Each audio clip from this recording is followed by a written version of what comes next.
Detasemen Khusus Densus 88 Anti Teror Polri menemukan 4 buah pistol di rumah Siti Elina, perempuan yang mencoba menerobos masuk Istana Presiden dan menodongkan senjata api ke Pas Pampres pada Selasa 25 Oktober kemarin. Informasi tersebut disampaikan oleh Kepala Bagian Bantuan Operasi Densus 88 Anti Teror Polri, Kombes Aswin Siregar.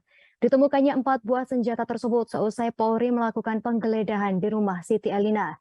Namun demikian, Aswin mengatakan pistol tersebut bukan milik Jaringan Negara Islam Indonesia (NII) yang diikuti Siti Elina, melainkan milik pamannya yang merupakan purnawirawan TNI yang kini bekerja sebagai security. Aswin menyebut keempat pistol yang ditemukan pihaknya masih belum bisa dipastikan sebagai senjata api atau SNP.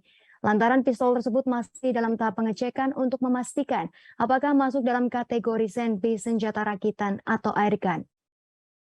Diketahui senpi yang dibawa Siti ke Istana Presiden merupakan pistol milik pamannya. Siti mengambil pistol itu secara diam-diam saat pamannya tertidur. Terima kasih sudah nonton. Jangan lupa like, subscribe, dan share ya.